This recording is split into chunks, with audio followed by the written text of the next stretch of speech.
The call came just as dusk was settling over the city, painting the sky in shades of bruised purple and orange. I was slumped on my well-loved couch, watching the lights flicker on in the high-rise across the way. It was a Thursday, a perfectly forgettable Thursday, the kind that blends into the background of a life. I'd put in my 9 hours as a senior project manager, picked up some salad stuff on the walk home, and was now locked in the classic debate of whether to cook or just surrender to a bowl of cereal for dinner. That's when my phone screen flashed with the words, "Mom, Dad." But before we get into all of that, do me a favor and hit the like button, subscribe to this channel, and let me know in the comments where you're tuning in from. That familiar knot of dread tightened in my gut. It was a sensation I'd known since I was a teenager. A call from them after sundown was never a good sign. It was never a casual, "Hey, sweetie, just wanted to say hi." It was always a prelude to a problem. And the problem, almost without exception, was my older brother, Liam. I let the phone ring twice, taking a deep, fortifying breath before swiping to answer. "Hi, Mom. Chloe, darling. How are you?" Her voice was chirpy, way too chirpy. It was her signature tell. That high, overly cheerful tone meant she was about to ask for something she already knew I'd resist. "I'm okay, Mom. Just got in." "Everything all right?" I asked, deciding to bypass the pleasantries. I just didn't have the stamina for a slow burn ambush tonight. "Oh yes, everything's wonderful, dear. Your father and I were just chatting." I could hear the low rumble of my dad's voice in the background, punctuated by the faint sounds of a golf tournament on the TV. It was also dreadfully normal, the perfect camouflage for the emotional grenade I knew was coming. "We were just talking about Liam," she went on, the cheerfulness deflating slightly, replaced by a tone of grave family importance. "He's found himself in a bit of a tight spot, honey." And there it is, I thought. I let my head fall back against the couch, my eyes tracing a spiderweb crack in the ceiling plaster. "What kind of tight spot?" I asked, my voice already weary. "Well, you remember that lovely house he bought a couple of years back? The one out in the new Aspen Lane development?" Of course I remembered it. I'd been there for the housewarming, where Liam paraded everyone through his kitchen, showing off the quartz countertops and brand new appliances he couldn't stop complaining about the cost of. My parents had been glowing, telling anyone who would listen what a go-getter their son was. They conveniently forgot to mention that I was the one who had gifted him the $10,000 he was short for the down payment, a gift they'd pressured me into giving. "It's what family does," my dad had proclaimed. I never got a cent of it back. "I remember the house," I said flatly. "He's having some issues with the mortgage," my mom said, her voice dropping into a conspiratorial whisper. "The bank is being just awful to him. They're talking about foreclosing, Chloe, on his family's home. Liam had a wife, Jessica, and a little boy, my nephew Noah. They were the human shields he deployed for every poor decision. Every reckless choice was invariably framed as a noble sacrifice for his family. And my parents were the loyal generals in his army of enablers." "That's awful," I said, and I truly meant it. It was awful for Jessica and little Noah. For Liam, though, it was just the predictable end of a road he'd paved himself. "It is awful," my mother latched on. "And that's why we called you. Your father and I, we've looked at our savings and we just can't cover it. But you've always been so responsible with your money." The compliment landed with the thud of an anvil. Being responsible meant I worked overtime, lived in a modest one-bedroom apartment, drove a 12-year-old sedan, and my idea of a vacation was a long weekend. It meant I was the designated adult. And in my family, being the adult meant you were responsible for cleaning up everyone else's disasters. "Mom, what are you asking me to do?" A beat of silence. I heard her draw a breath, steeling herself to deliver the knockout punch. Then, my father's voice, impatient and gruff, cut in. He must have snatched the phone from her. "Chloe, it's your duty," he stated. "No preamble, no kindness, just a cold directive. Your brother's in trouble with his loan. You have to make it right. It's your duty as his sister." I sat bolt upright. The sheer entitlement in his tone was like a slap in the face. "Make it right? Dad, what are you even talking about? What's the number?" "It's a big one." My mother's voice fluttered back onto the line. "But we know you can find a way. You always do." "What is the number?" I demanded. A long, tense silence hung in the air. Then my father's voice, annoyed and mumbled, as if stating the figure was a personal inconvenience. $620,000. The air rushed out of my chest. 620,000. It wasn't just money.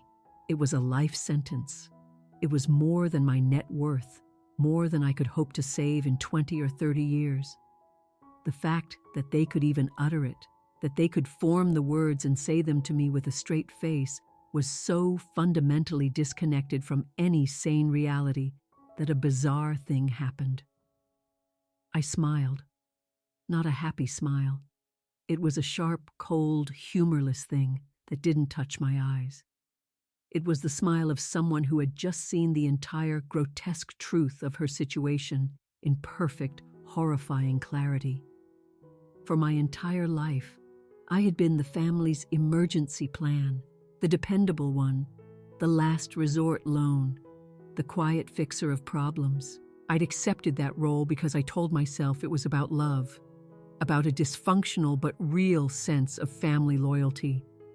But this was something else entirely.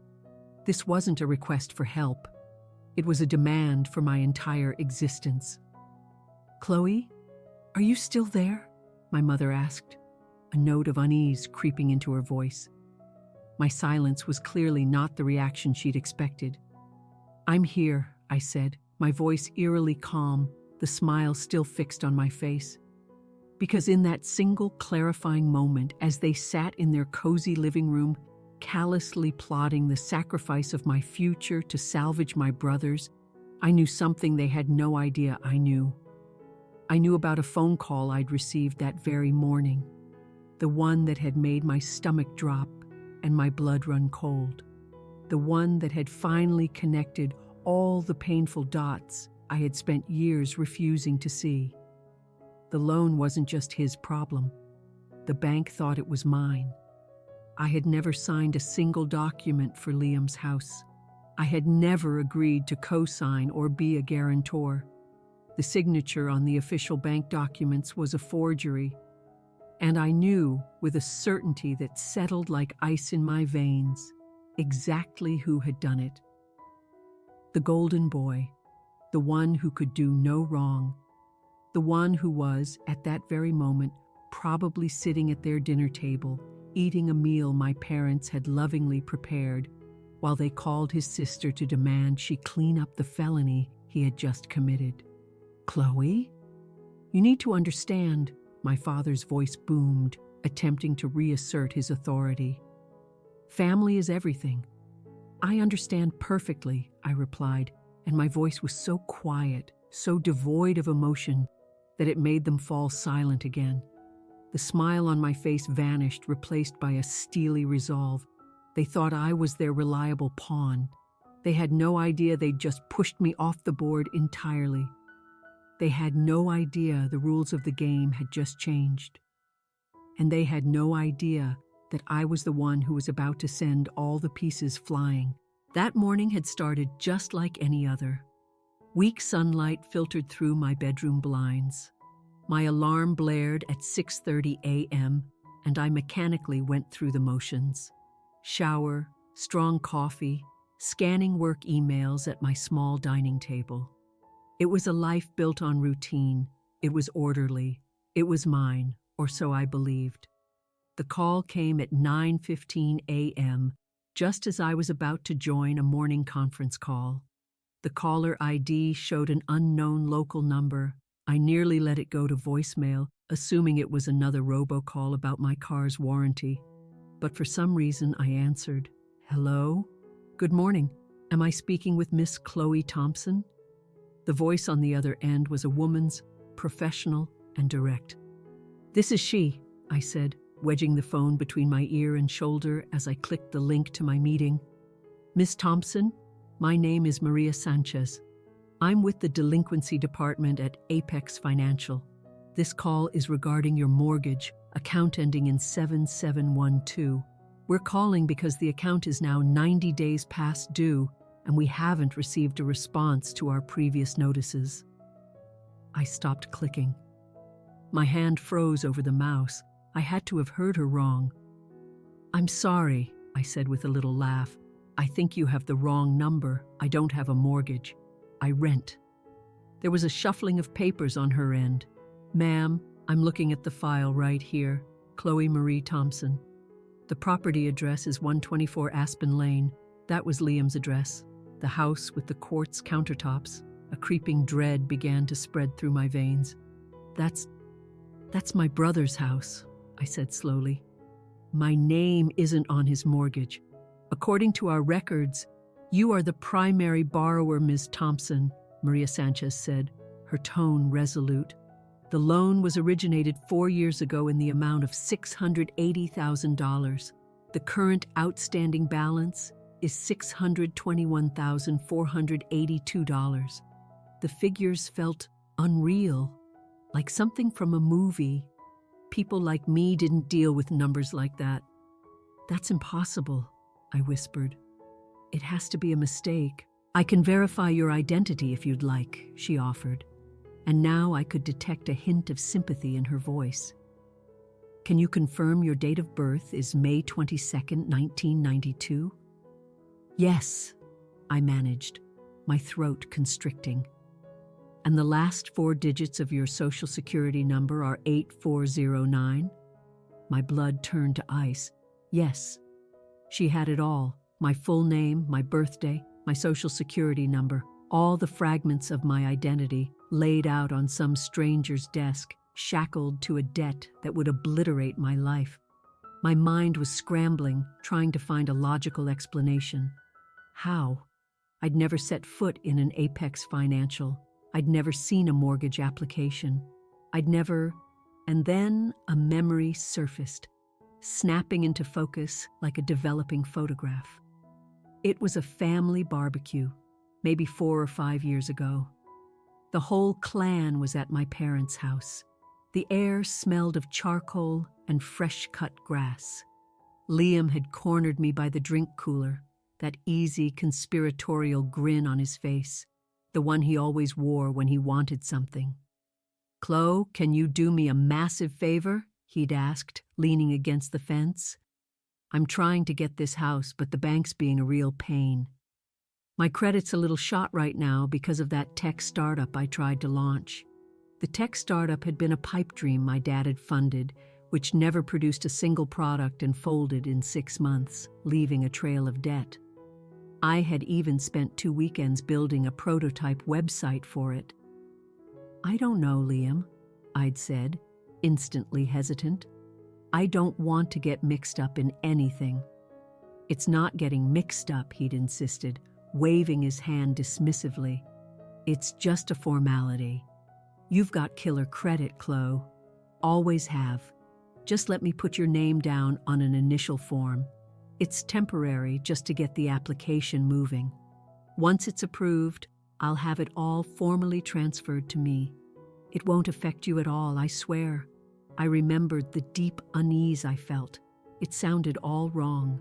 I was about to say no, a word I was only just learning to use with my family. But then my mother had wandered over, holding a tray of burgers. What are you two whispering about? She'd asked with a smile. Just telling Chloe about the new house, Liam said, turning his charm on her. The bank just needs a little extra security on the paperwork. My mother's face had immediately softened. She looked at me, her eyes pleading. Oh, Chloe, you should help him. He just needs a little boost, sweetheart. He's trying so hard to provide for his family. It's the least we can do." Her words were the final nail in the coffin. The guilt, the pressure, the endless family narrative that Liam was the one who needed boosts, and I was the one obligated to provide them. I was exhausted from being the difficult one. So, I caved. "Okay," I'd muttered. "Just one form. You promise it's temporary?" "Promise," Liam had beamed, pulling me into a quick hug. "You're the best sister ever, Chloe. You just saved me." Now, standing in my own kitchen 4 years later, with Maria Sanchez from Apex Financial on the line, that memory felt like a cold, calculated act of betrayal. The form wasn't just a form. Temporary had become 4 years. He hadn't just used my name, he had stolen it. "Miss Thompson, are you still there?" Maria Sanchez asked. My hands were trembling so badly I had to grip the edge of the table. "Yes, I'm here. We need to arrange a payment plan or we'll be forced to initiate foreclosure proceedings," she said, her professional tone back in place. I couldn't speak. The ground was falling out from under me. The stable, quiet life I had so carefully constructed was a house of cards, and someone had just yanked out the entire foundation. "I have to go." I hung up before she could say another word. I collapsed into my chair, my heart hammering against my ribs. My coffee was cold. My work meeting had started 5 minutes ago. None of it mattered. My credit, my reputation, my entire future. They were all just a little boost for my brother. A boost my mother had encouraged and my father had undoubtedly sanctioned. A boost that was now poised to destroy me. And as the initial shock subsided, it was replaced by something else entirely. A slow, simmering rage. They hadn't just taken my name. They had taken my trust, my sense of security, and the naive belief that deep down, my family had my back. They didn't have my back. They had thrown me to the wolves to keep their golden boy from getting cold. That night, sleep was a fantasy. The phone call with my parents played on a torturous loop in my mind, their calm demands, my stunned silence. "It's your duty, Chloe." The words echoed in the darkness, mocking me. My duty. My entire life had been defined by my duty, to be the quiet one, the capable one, the responsible one, the one who fixed things. But this wasn't a leaky faucet. This was a sinkhole, and they expected me to fill it with the rest of my life. At 2 a.m., I gave up on sleep and switched on the lights. I had to do something. I needed to see the evidence for myself. In the back of my hall closet, buried beneath old winter coats and a box of college mementos, were my file boxes. The paper trail of my adult life, old tax filings, lease agreements, car loan paperwork, bank statements. I'd always been obsessively organized with my records, a habit born from a deep-seated fear of financial chaos, a fear I now realized had been instilled in me by my own family. I dragged the boxes into the living room, the cardboard scraping against the hardwood floor. I wasn't sure what I was looking for. A letter from the bank I might have overlooked. A piece of mail I'd mistaken for junk. I had to find the origin. I started with the first box. Pay stubs, receipts, old utility bills. My hands moved with a methodical purpose, but my mind was a whirlwind of memories. I found a birthday card from my parents from a few years back. Inside, my mother had written, "To our wonderful, dependable daughter. We're so proud." Dependable. The word felt like a brand. They weren't proud of me. They were proud of my usefulness. I found a photo from Liam's wedding. He and Jessica were in the center, beaming. My parents stood beside them, radiant with pride. I was on the far edge of the frame, slightly out of focus, as if I were already being pushed out of the picture. I sorted through 2 entire boxes, my hopes fading. Maybe all the notices had been sent to Liam's address. Maybe I'd never find any proof. But then, in the third box, inside a large manila envelope marked Financials 2020, I found it.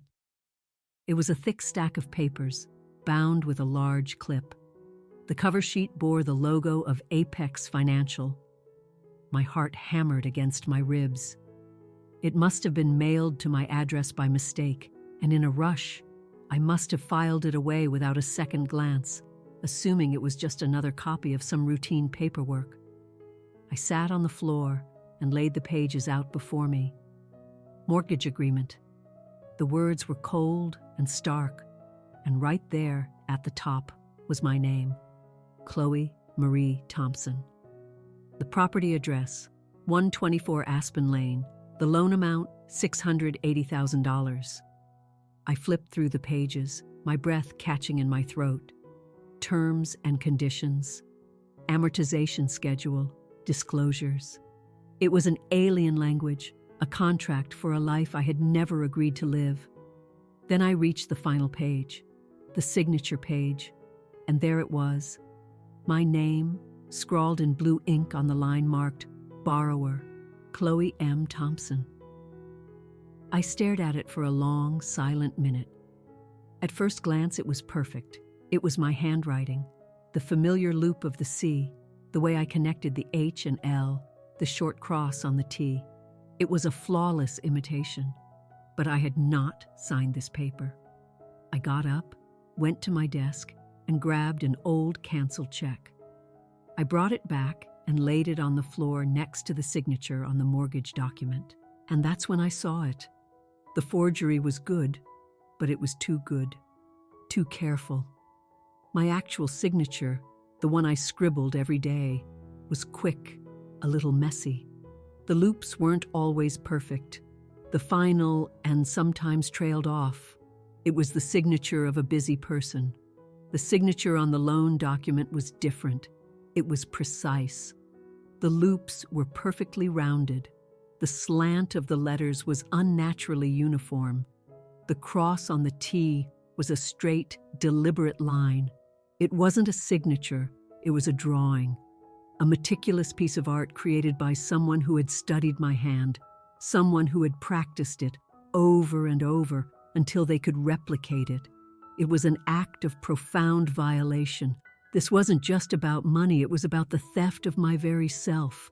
My own brother, my flesh and blood, had sat down with a piece of paper, maybe an old card, maybe a check I'd written him for his birthday, and he had traced my name. He had learned the rhythm of my hand, the shape of my letters.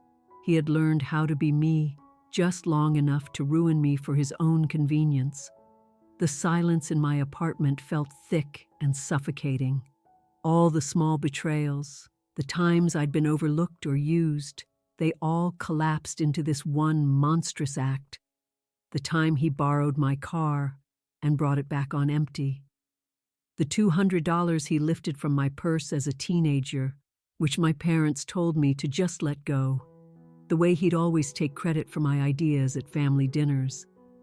It was all part of the same sick pattern. I was a resource, not a person. I picked up the forged document, the paper cool against my trembling fingers. There was no more confusion, no more doubt, just a cold, hard certainty. I didn't need to ask any questions. I knew who had the access, the motive, and the complete and utter lack of a conscience to do this. I whispered his name into the quiet room, and the sound of it filled the space with the crushing weight of betrayal. Liam. The next few days were a blur of controlled fury. I went to work, I led my meetings, I answered emails, and I pretended to be the same capable, reliable Chloe everyone knew. But beneath the surface, a tectonic shift had occurred. I had the forged document safely locked away. I had the contact information for Apex Financial. I had all the ammunition. I was just waiting for the right time to declare war. My mother called again on Thursday. Sunday dinner, sweetie, pot roast, your favorite. Please come. We really need to talk about this situation." Her voice was soft and coaxing, the tone she used to mend fences to bring a wayward lamb back into the fold. They wanted to sit me down in the familiar comfort of their home, ply me with food and nostalgia, and gently persuade me to accept my fate. They thought they could manage me. "Okay, Mom," I said, my voice perfectly even. "I'll be there." This was it. The confrontation wasn't going to happen over the phone. It was going to happen at their table, in their house, on their ground. Except this time, I was bringing my own terms. I walked into my parents' house that Sunday, and the familiar smells of home hit me like a wave. Pot roast, baked bread, my mother's perfume. It was a sensory trap, designed to lull me into a state of docile compliance. My father was on the couch, watching golf. He grunted a hey without looking up. Liam was already there, perched at the kitchen island, laughing with my mother. He looked up as I entered, his smile as bright and hollow as ever. "Chloe, there she is," he said, hopping off the stool to wrap me in a hug. I went rigid in his arms, my body recoiling. He didn't seem to notice. To him, everything was fine. He had committed a felony against his own sister, and he was acting like we were about to have a pleasant family dinner. The sheer, breathtaking audacity of it. The meal was a masterclass in avoidance. My mother chattered about the neighbors. My father griped about the city council. Liam bragged about a potential promotion. They expertly danced around the one topic, sucking all the air out of the room. They were waiting, letting me eat, letting the home-cooked meal work its magic. They wanted to soften me up before bringing the hammer down. I played along. I ate the pot roast. I complimented the potatoes. I smiled at their empty chatter. I held my anger like a live coal in my gut, waiting for the perfect moment. It came with dessert. My mother brought out a classic apple pie. As she set the plates down, she gave me a significant look. The performance was over. It was time for the main event. I decided to open the show myself. I set my fork down and looked around the table, meeting each of their gazes in turn. "So, does anyone happen to know anything about a mortgage in my name?" I asked, my voice calm and clear. The effect was immediate. My father's smile froze. Liam's smug grin faltered for a fraction of a second before he replaced it with an expression of bored indifference. My mother's hand fluttered to her chest. "Chloe, that's hardly appropriate dinner conversation," she said, her voice strained. "Let's just enjoy the pie." "No," I said, my gaze steady. "I think it is. When a bank is calling me about a $600,000 debt I never signed for, it feels like the only thing worth talking about." Liam shrugged, taking a huge bite of pie. He chewed with deliberate slowness, the very picture of casual arrogance. "Oh, that," he said, as if I'd brought up a forgotten errand. "I told you I just used your name to get the paperwork pushed through. It's a formality. It's not like it actually hurt you." The rage I had been suppressing surged. The way he so casually dismissed the devastation he had wrought was more insulting than the crime itself. "Not like it hurt me?" I repeated, my voice dropping to a dangerously low register. "My credit score has plummeted over 200 points, Liam. I have a collections agent calling me daily. They are threatening foreclosure on a property I don't own. But the worst part, the part you don't seem to grasp, is that you forged my signature on a federal loan document." I said the words plainly, without emotion, letting the ugly truth of them hang in the air. My father finally spoke, his voice a low growl. "Now, hold on. Forged is a strong word." "It's the correct word," I shot back. My mother's voice rose, sharp and brittle. The gentle matriarch was gone, replaced by the fierce protector of her chosen son. "Family helps family, Chloe. Your brother needed a break." You have a good job. You have savings. He has a family to think about. It's what you do. The old argument. The ultimate weapon. I had heard it my entire life. It was the justification for every demand, every sacrifice, every time I was expected to set myself on fire to keep them warm. But this time it didn't work. The words were hollow. I looked at my mother, at my father, at my brother, who was now studiously avoiding my gaze. They were a united front, the three of them against me. In their world, I was the one in the wrong. I was selfish for not quietly accepting my own ruin. A bitter, humorless laugh escaped my lips. "Family helps family?" I asked, shaking my head slowly. "You're right. I helped with the down payment on this house. I helped Dad with his business taxes 2 years ago. I co-signed for Liam's first car. I have helped, and helped, and helped." I leaned forward, my palms flat on the table. My voice was quiet, but it sliced through the tension. So why am I the only one who ever has to pay? The silence that followed was absolute. Their shocked, angry faces were all the answer I needed. They had no response, because they knew it was the truth. In their eyes, that was my role. I was the one who paid. I pushed my chair back and stood up, leaving my pie untouched. "Thank you for dinner," I said, the politeness a final sharp twist of the knife. I walked out of the dining room, down the hall, and out the front door without looking back. I didn't slam it. I closed it softly, the click of the latch echoing behind me. I left them there, in the wreckage of their perfect family dinner, with the taste of truth in their mouths instead of apple pie. And for the first time, walking away from them didn't feel like an escape. It felt like a victory. The drive back to my apartment was silent, a blur of streetlights and passing cars. The adrenaline from the confrontation was ebbing, leaving a profound, hollow exhaustion in its wake. I had done it. I had said the words that had been buried inside me for decades. I had held a mirror up to their faces, and they had despised the reflection. But there was no joy in it, only a deep, aching grief for the family I had always wished for, the one that had never actually existed. When I returned to my apartment, the quiet felt different. It wasn't peaceful, it was suffocating. The four walls that had always been my refuge now felt like a cage, a box where I was meant to quietly absorb the consequences of everyone else's actions.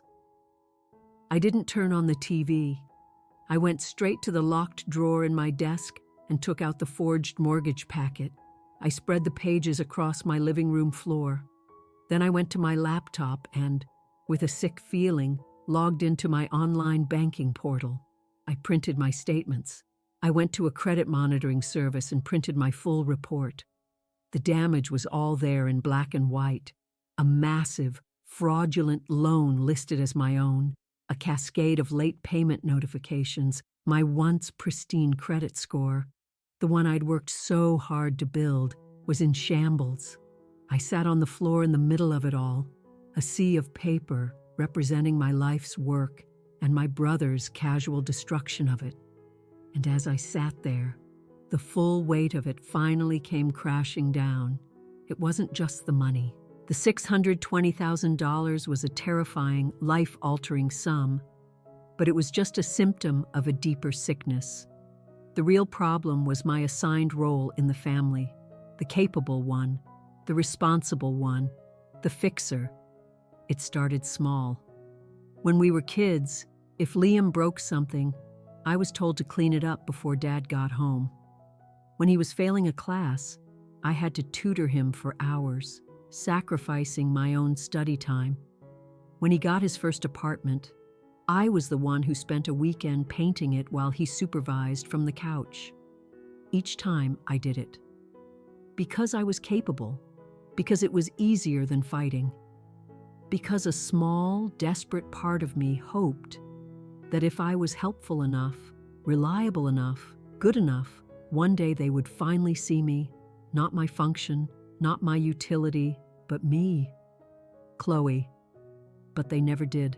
My capability wasn't a trait they admired, it was a resource they exploited. My hard work wasn't a source of pride, it was a safety net for Liam's irresponsibility. And now, they had used my name, my reputation, my very identity as just another tool to fix another one of his problems. They hadn't hesitated.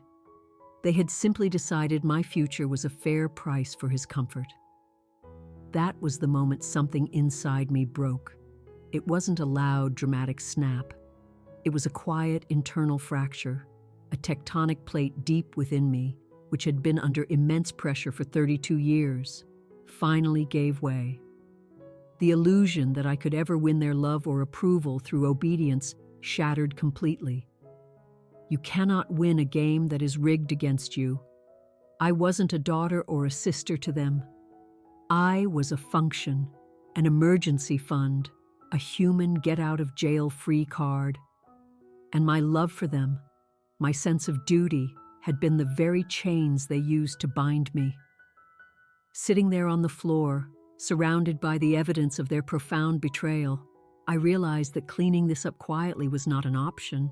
Paying the money, or even just letting it go to keep the peace, would be the final act of self-annihilation. It would be an agreement to my own erasure. It would be an admission that my life was worth less than my brother's house. I reached for my phone, my movements slow, deliberate. My hands were perfectly steady. The storm inside me had settled into a cold, hard calm. My mother's voice was in my head, a frantic whisper. "You're tearing this family apart, Chloe. You'll regret this." For a split second, I faltered. The lifetime of conditioning was a powerful force. But then another voice, my own, answered it. It was quiet, but it was clear. What family? The family I was trying to protect was a myth. The real family was a system designed to serve one person, and I was no longer willing to be a part of it. I opened the web browser on my phone. My thumb hovered over the search bar. This was the point of no return. This was the moment I chose myself over them, perhaps for the very first time in my life. I typed 3 words, fraud attorney near me. A list of names appeared on the screen. I scrolled through them, my heart beating a steady, resolute rhythm. I wasn't going to clean up this mess. I wasn't going to be the good, dependable daughter anymore. I was going to burn it all to the ground, and from the ashes, I was finally going to save myself. The next morning, I felt like a different person. The rage hadn't vanished. It had cooled and hardened into an unyielding resolve.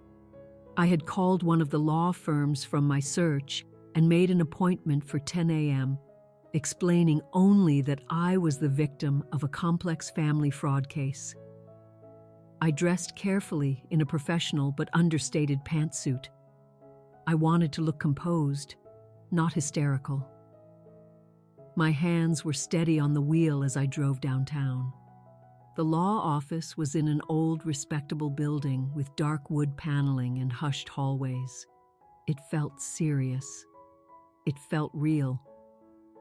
David Sterling met me in the reception area.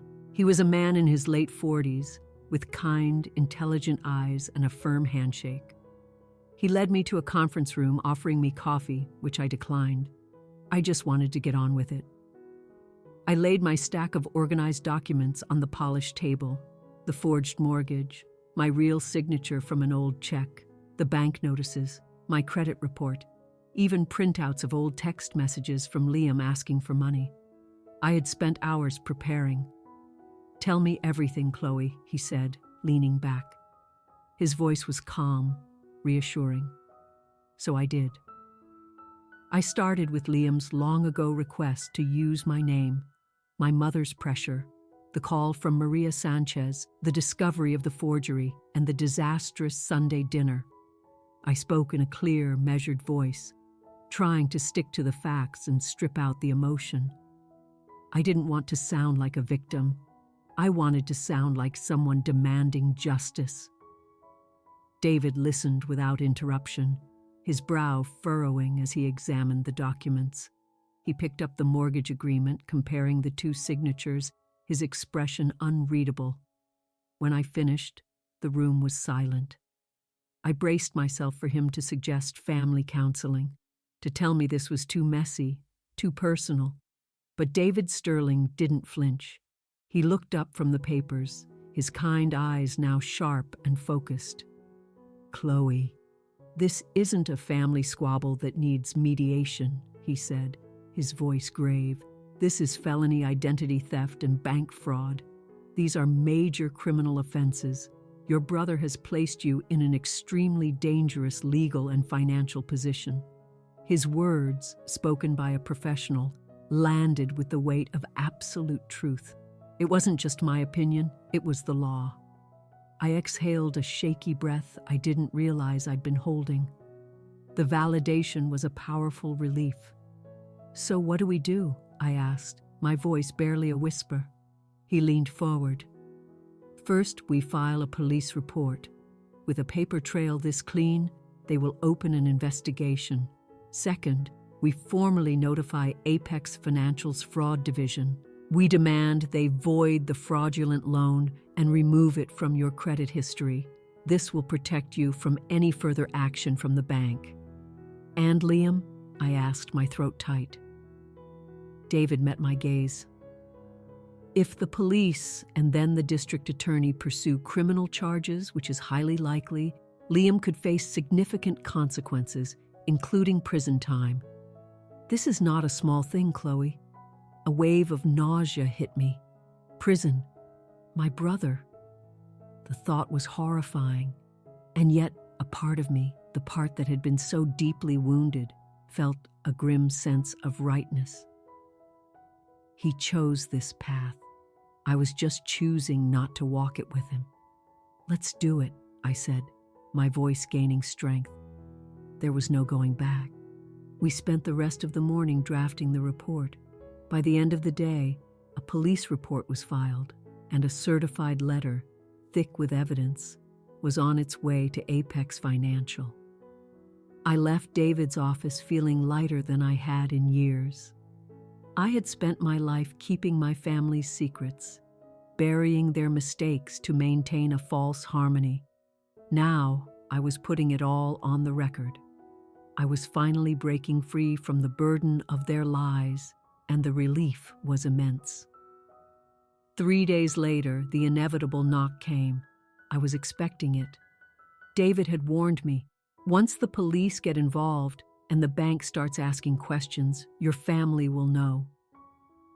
I looked through the peephole. It was my mother, Helen. She was holding a homemade apple pie, the classic prop, a symbol of the nurturing she was trying to weaponize. I hesitated, then opened the door. Her face was a carefully constructed mask of soft hurt and concern. "Chloe, honey," she said, her voice dripping with sorrow. "We just want to talk. Please." I stepped aside. She placed the pie on my counter, the smell of cinnamon filling the small apartment, a jarringly wholesome scent in the tense air. "Mom," I said, crossing my arms. This wasn't a social call. She turned to me, her eyes glistening. "Chloe, why would you do this? A lawyer? The police? We could have worked this out as a family." "Worked what out, Mom?" I asked, my voice like steel. "Liam stealing my identity, forging my signature on a $500,000 loan. You wanted me to work that out?" Her face crumpled. "He's trying to fix it, honey. He's talking to the bank. He said if you just drop this, they'll be understanding." The lie was so transparent, it was insulting. "He's not fixing anything, Mom. He's lying, and you're enabling him. He knows this is a felony." Her composure shattered. Her voice turned sharp. "Chloe, you are tearing this family apart. You are putting your own brother in danger of going to jail. Is that what you want?" The accusation, the ultimate guilt trip, making me responsible for his choices, his consequences. "No, Mom," I said, shaking my head. "I didn't put him in danger. He did that to himself when he decided to forge my name, when he decided my future was disposable, when he decided I was just a means to an end." I walked to the door and opened it. "You betrayed me," I said quietly. "You stood by while he destroyed my financial life, and then you demanded that I pay for his crime. You asked me to sacrifice everything for him." Her face was a storm of anger and confusion. She couldn't comprehend a world where I didn't fall into line. "No, Mom," I said, my voice firm. "I'm not tearing this family apart. I'm just refusing to be the scapegoat anymore." I looked her directly in the eye, and for the first time, I saw a flicker of fear. She saw that I was done. "You need to leave." She stared at me, her mouth open, but no words came. She mechanically picked up her pie and walked out. I closed the door, the click of the lock a small, definitive sound. The silence on the other side was the first real peace I'd had in years. It was a fragile, quiet peace, but it was mine. 2 days later, the retaliation came. A call from Sarah Evans, my HR manager. "Chloe, do you have a minute?" she asked, her voice tight. "We received an anonymous email this morning. It's an accusation against you regarding fraud and unethical behavior. It implies you've been falsifying financial documents." I almost laughed. It was so predictable. Liam's cowardly move. "I see," I said calmly. "And you believe it?" "We have to take these matters seriously, Chloe," she said, sounding uncomfortable. "I wanted to give you a chance to respond." "Yes, I can," I said, a cold confidence settling over me. They thought they could ruin my career, make me regret standing up for myself. They had no idea how prepared I was. "Please forward me that email, Sarah. I want to see exactly what lies my brother is telling." "Your brother?" she asked, surprised. "Yes," I confirmed. "My brother, Liam Thompson. The person who committed felony identity theft and bank fraud against me, which is currently under active investigation by the police and Apex Financial. The person I told my family I was pressing charges against 3 days ago." I heard Sarah take a sharp breath. The dynamic had shifted instantly. She wasn't dealing with a problem employee. She was dealing with the victim of a crime. Within minutes, the email was in my inbox. It was vicious, painting me as a vindictive, greedy monster. But he had made a crucial mistake. He had given me the perfect opportunity to officially present my side of the story. I drafted a reply to Sarah, copying my lawyer, David Sterling.